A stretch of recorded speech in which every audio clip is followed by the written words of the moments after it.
Hello guys, good morning, good morning, good morning. Welcome to our channel, GGB2. Okay guys, mag-ano tayo, mag-cleanse oil ngayong araw. Araw ng Sabado ngayon, so hindi muna tayo bibiyahe. At yan guys, tinanggal ko na ang aking yung tornilyo sa makina, naka-drain na to. Siyempre, basic lang naman yan guys sa bawat isa yung ganun. So, tinanggal ko na, yan na yung langis. So guys, ang langis niya, ano pa, hindi siya as in itim na itim, di ba? So, ganyan ganyan tayo mag-alaga ng ating makina. At para mai ano natin ang makina ng matagal magamit. Actually, meron tayong TMX last model na yon.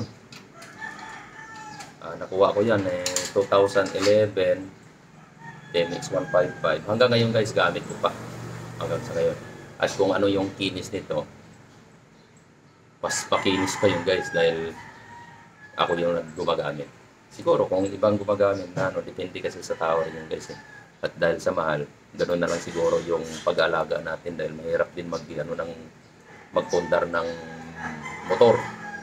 Hindi biro yung halaga. Siguro kung may pira ka talaga, yun. Baliwala lang yun. Pero kagaya natin, dahil sabi nga natin, nung bata pa tayo, nangangarap tayo na bisikleta ka lang, okay na. So, pinalagahan natin. Hanggang ngayon, nagagamit natin. So, ito guys, ang ating mga gamit dito na langis. Depende yan guys, hindi ko sinasabi na itong gamitin nyo. Pero para sa akin, dito okay ako rito. Dahil subo ko na. Hindi ko pinopromoto dahil wala namang bayad to eh.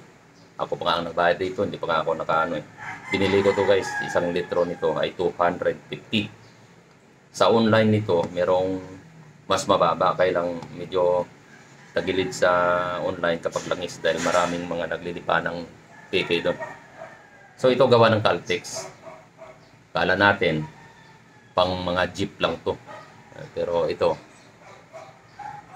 pang motorcycle gamit na to. Napakarami sa mga Inmax guys, ginagamit rito yan. Sa mga chef rito, ito na yung ginagamit karamihan. Dahil iba yung ano niya. So, dahil magpapalit tayo ng filter nitong ating Barako 2, ang ilalagay natin na langis, 1 litro nito at saka 200 ml. Pero kung hindi tayo magpapalit ng filter, yung filter niya ay 1 liter and 100 ml. 100 ml lang. Depende yan. Depende sa mga gumagamit. May ibang sinasabi, 1 litro at kalahati. Pero para sa akin, masyadong marami yan. So, okay na ako sa isang sabi nga, hindi lahat na tao magkaparehas. So, ako, gagamitin ko rito, 1 litro at 200 ml lang. Dahil magpapalit tayo ng filter. Okay guys, yan. I-drain lang muna natin. Antayin natin. Ito, gumamit lang tayo ng 17. Yan. Yan lang gamit guys. Very easy lang. So, yan. Nakakabit to sa sidecar. Sa apit ko ng yung toda. Binibiyaya rito sa amin sa Novaliches. Palit ako ng aking rim. Kunting busina na para marinig naman sa daan kapag malaki yung mga kasabayan mo. Naglagay din tayo ng mini driving light. Okay. So guys, i-drain na muna natin. Yan guys, yan lang. At hindi natin sinasabi yung rito. May kanya-kanya sa YouTube. Makikita natin yung mga nila kung gaano karami. So, magkaiba yung bawat isa na gusto nila. So, tayo, inuulit ko guys, 1 liter at 200 ml dahil magpapalit tayo ng filter. Okay? Yan. Comment lang yan guys kung ano yung mga baka may mali din tayo. Comment na lang at para malaman natin yung ating mga mali din. Siyempre, doon din tayo kumukuha sa mga eksperto, di ba? Hindi naman tayo eksperto sa mga ganyan. Tayo naman ay nood-nood lang. Tapos i-maintain na lang na i-apply na lang natin sa ating sariling gamit. So guys, antayin natin na ma-dry ng ano. So ito malamig na malamig mula to sa gabi, hindi pa umandar. Kaya yung dito sa ano na yan, baba talaga yung langis doon kababa. So mamaya natin paandarin yan. I-drain natin ng tulo. Yan, wala ng tulo. So maya-maya ipalitan na natin. So guys, ganyan na. Okay na. Pwede na natin takpan to maya-maya. Pero bago nyan, tanggalin muna natin yung filter. Ang gamit naman natin doon ay 8mm. So guys, itong tools na to, nakabili ako dati nito. Yung nakita nyo yan guys, yung ano yan parang naka-Y yan, di ba? Parang nakaganyan siya. Eh, hindi ko magamit sa mga ganitong maiksi na mga dahil mahaba yung kanyang sako. Ang ginawa ko, pinagputol-putol ko. Ito, yan o. Nagiging 3 na siya. Dati isa lang to eh. Putol-putol ko. Binildingan ko ng hawakan. So, nagagamit ko na siya ng mga dukot-dukot ba. So, 8mm. Gagamitin natin yung guys sa filter. So guys, ito yung kanyang filter. Cap niya. Ngayon ito. Niluwagan na natin to yung kanyang dipstick. Tinakamay na lang pwede. Niluwagan ko na kanina yun. So, yan. 8mm. Saan natin ito?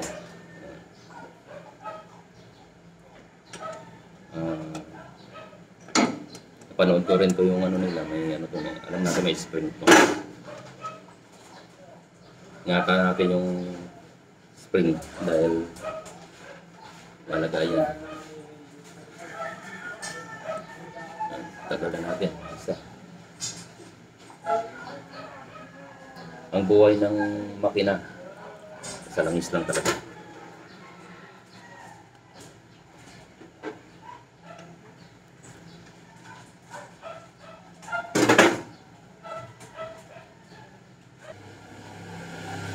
Mahirap siya tanggalin. So, gamitan natin ng flat screw. Tandaan lang. Mamaya eh, lumaplis. O yun, pinutulak ng spring yung ano guys. Yung cap niya.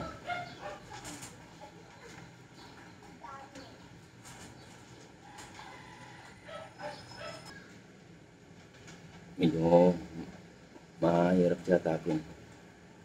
Ayan. Kasi may ano yan eh. May o-ring rito, dalawa. No.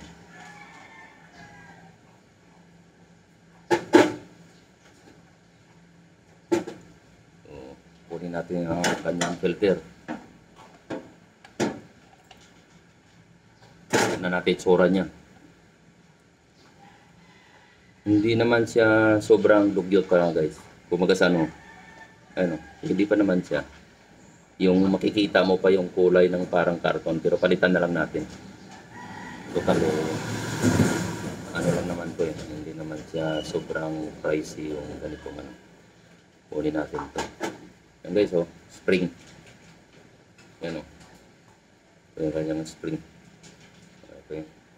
So, linisan natin. Linisan natin itong kanyang butas.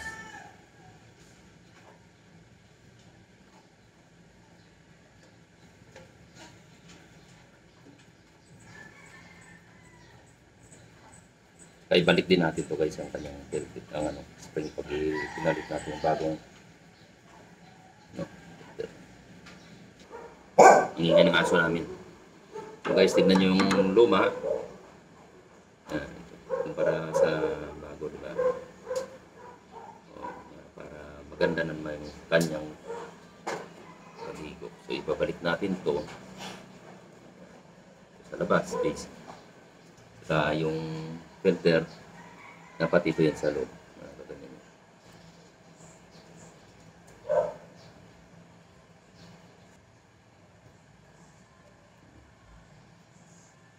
Spring. Hinggan natin rito. Ito yung sa labas.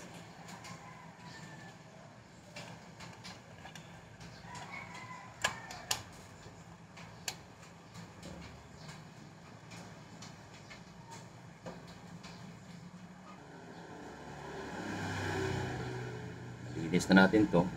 Babalik na natin.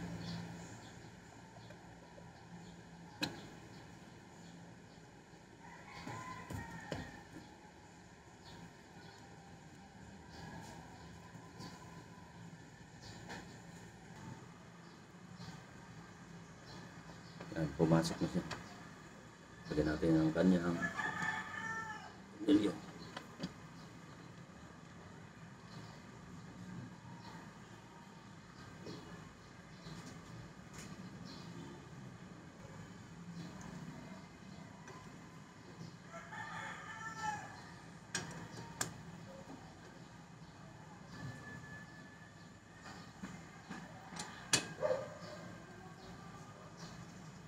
Oo nga pala guys,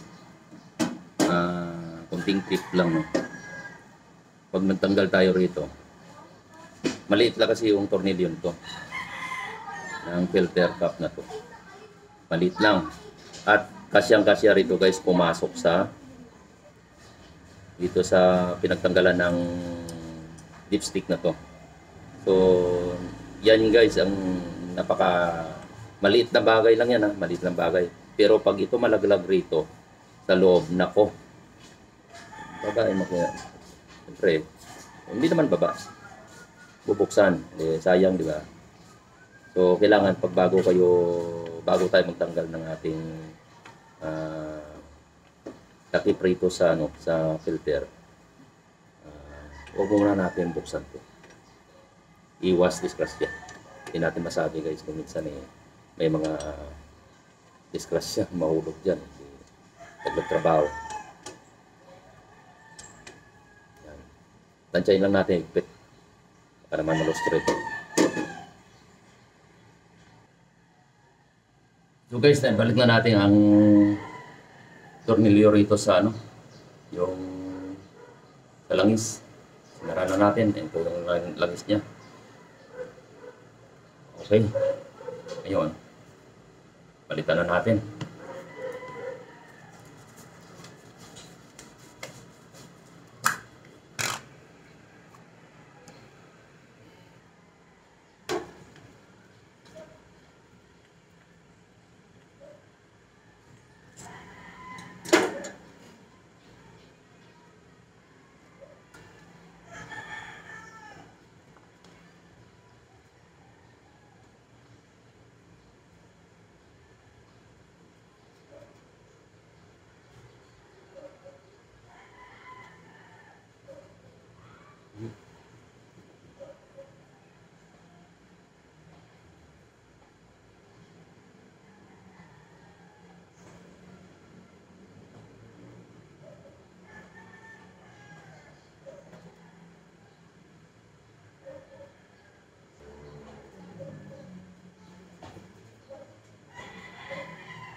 So yan guys, 1 liter.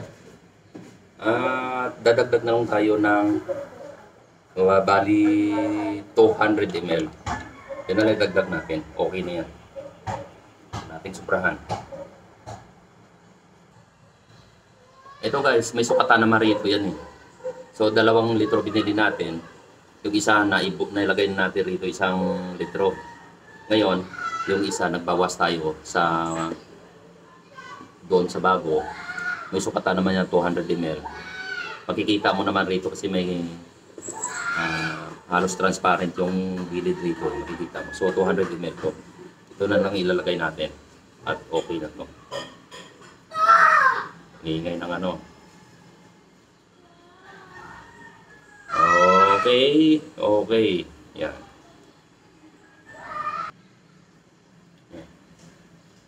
Takpan na natin.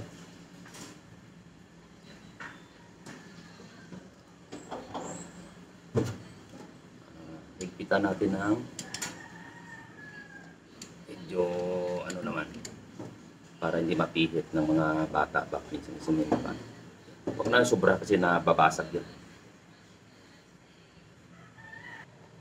So guys, ayan na yung langis na tinanggal natin. Ngayon may reserba pa tayo na 800 ml. Kasi nagbawas tayo rito 200. So sa sunod, pag ano tayo, 1 litro na lang bilhin natin. Meron pa tayong pangdagdag-dagdag. Kasi yung filter, di naman natin papalitin na yan. So, 1 litro na lang, bawas tayo rito 100 ml. Okay. Okay guys, salamat. At salamat sa panood. Maraming salamat. Bye.